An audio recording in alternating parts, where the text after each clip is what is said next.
Hey, who we got here? This is Brian Driscoll, also known as CoachD. Oh my God, you're the man. You're the man.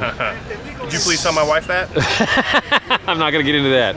So this is the opening tailgate here before the Rice game. So give us a quick opinion as to what's going to happen this season. Well, you know, obviously I think Notre Dame's going to be a little bit better than people think this year. I think this is a very young and inexperienced team, so they won't quite meet their maximum potential. But it's a very athletic team, very deep team. Unfortunately, the depth is a bunch of freshmen and sophomores, but whoever they're putting on the field is going to be a really good athlete, a guy that can play.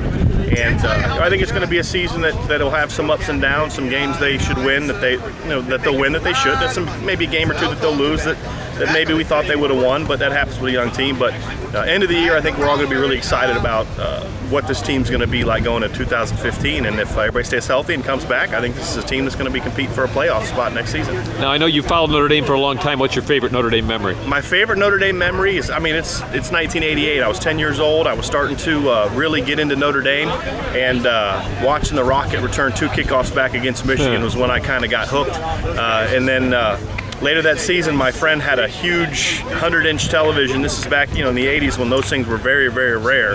And watched the USC Notre Dame game on that big, huge television, watching Tony Rice. And, of course, they're all Ohio State fans, so they're talking trash before the game.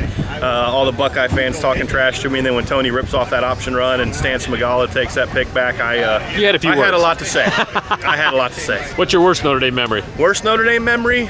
From about 1997 till about 2009 would be my worst Notre Dame memory. No, I think there were some periods during the 2002 to 2004 where I thought Notre Dame became gave some credence to the "they're not relevant anymore" discussion, and I thought that was some low points. Notre Dame had always been known for toughness, even when Davy's teams weren't good.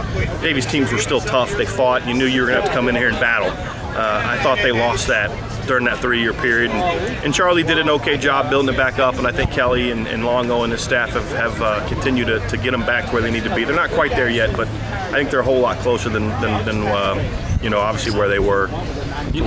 You've also been around ISD for a long time. What do you love about the site? I think for more than any other site, I think it's more of a family. You have people that kind of look out for each other. We'll get into our little squabbles and complaints and fights and beefs, but at the end of the day, we're still family. We still care about each other, and we're still always going to be here. You've got the same people that have been around since, for 10 years since I've been around ISD. So, that's the thing I love about it, and I think that's the thing that makes it different. At the end of the day, if I make a prediction that Notre Dame is going to be better than other people think, they may disagree and rip me and give me some friendly grief about it, but at the end of the day, I know everybody knows that they want me to be right because they want Notre Dame to be successful, and vice versa when I don't think somebody's as good as somebody else thinks they are, and I sure hope to be wrong. Fantastic. And so, I just know we're all on the same page at the end of the day, and we all want to see Notre Dame be successful and compete for championships. Any parting words? Parting words, go Irish. Thanks, Brian.